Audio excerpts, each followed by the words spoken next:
Hello, and welcome to Around the Political World with John Rothman. I am your host, John Rothman.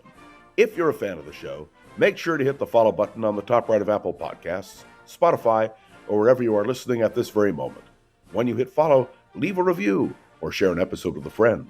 It helps other people discover the show, keeps us going. As I like to point out to you each and every day, it expands our base. It is the 4th of July. We are celebrating American independence. And for those of us who celebrate, who observe the meaning of this day, it's very important. The 4th of July was our Declaration of Independence, a day when the United States, newly formed, declared its independence, if you will, from King George, Great Britain, and yes, declared that we would be an independent nation. With that declaration came a responsibility, and it is to that responsibility that I wish to speak today. It was John Adams who suggested that on the day when we celebrate our independence, there should be fireworks displays from, throughout the country. We can now say from coast to coast. But let's talk about what it means, fireworks. Bombs bursting in air, which of course comes from the wonderful national anthem that we share. And I want now to think with you for a moment about that Star-Spangled Banner and the rockets bursting in air. Let's deal with it logically. First of all, on this 4th of July, there will be demonstrations across America against what Donald Trump is doing. And I must tell you, that is consistent with American democracy. The idea of dissent. And I think it's a great thing. It shows that we still have an American spirit. Secondly, it is important to note that on this 4th of July, the president will, in the White House, sign what he has called that great, big, beautiful bill, about which there is so much controversy. It passed both houses of Congress very narrowly, and as the president declared, July 4th will be the day when his signature will make it the law of the land. It does change America. It is the most consequential legislation proposed by a president of the United States and affirmed by both houses of Congress that we have seen in generations. Number three, we as a world power are still dealing with the consequences of a president who, frankly, confuses the world. Let's talk about the fact that in Ukraine, something we have not talked about, in Ukraine, bombs are bursting in air. And the president yesterday had a brief conversation with Vladimir Putin and declared that that conversation was not productive. And indeed, rockets bombed all over Ukraine yesterday. And so we begin this 4th of July with a president who is firmly in control. Foreign policy seems not to really reflect his agenda. And we know that in the Middle East, Benjamin Netanyahu is coming to the White House to visit, and we know that the president hopes, and I must say we all hope, that a deal will be cut to end what is happening now in Gaza. But there is a simple reality to what we are doing on this 4th of July. We are celebrating our country, 249 years of independence. We are celebrating the sense of who we are, and that should cause us to reflect. There was a full-page ad in this morning's Chronicle, but it appeared in newspapers across the country, signed by Democrats and Republicans and independents and people who care, who are concerned about the future of this great country. They are concerned because, we have reason to worry.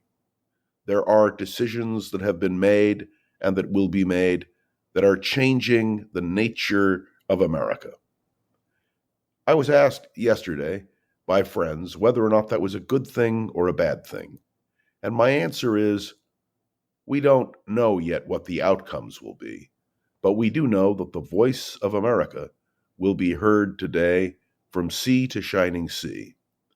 Karen Bass, the mayor of Los Angeles, indicated that there will be massive demonstrations in Los Angeles protesting the Trump administration. And she urged that those demonstrations be peaceful. She is correct. Peaceful protest is the essence of American liberty. We have seen that protest going back, 249 years. And we are seeing it today throughout our country. There are people who will go into the streets opposing what the Trump administration is doing, and there will be people going into the streets supporting what the Trump administration is doing. And in the end, the United States of America, well, it's not very united on this 4th of July. So while we celebrate our birthday, while we celebrate American independence, while we celebrate freedom of expression, let's remember what the essence of America is. We hold these truths to be self-evident. That's the point.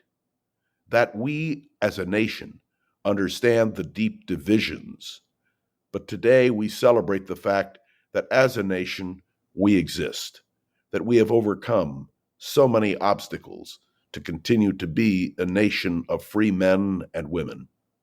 Now that means something to me, because for those who are immigrants from other countries where there is no freedom, what they have and what we have here in the United States is truly unique.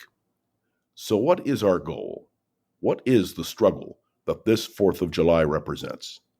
We must have a United States of America empowered to debate, discuss, and yes, thank heaven we still have the freedom to go to the polls and vote. We still have the ability to lobby our members of Congress. We still have the ability, even when we disagree, to be able to speak forcefully against things we disagree with and for things we want to see happen. I've decided that I would not take this 4th of July off because there's no time to take off. This is a time when we need to be direct and clear about the fact that we believe that in this country, not only are we patriots, but that patriotism is demonstrated by our ability to be a part of the demonstrations, the society in which we live. There are going to be some tough days ahead. There's no question about it. And there's going to be great division between Democrats and Republicans, between people who support Donald Trump and people who oppose Donald Trump.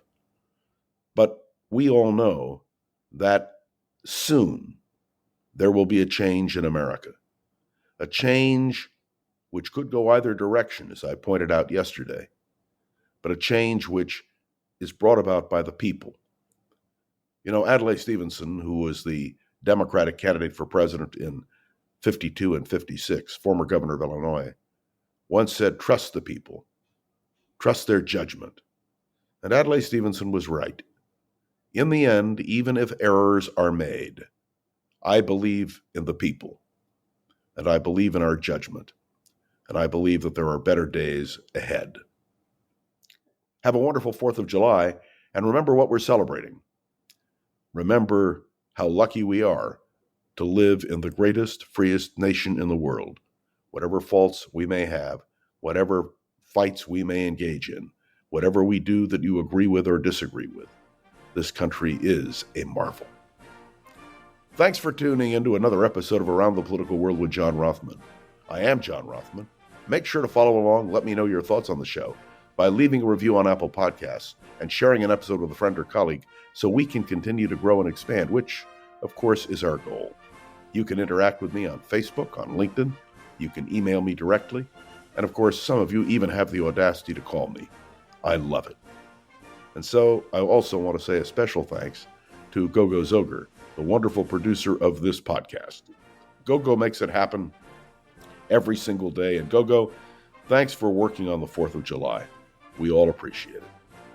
This is John Rothman, taking the weekend off, of course, but I'll be back Monday, and we will continue our discussion around the political world with John Rothman. See you then.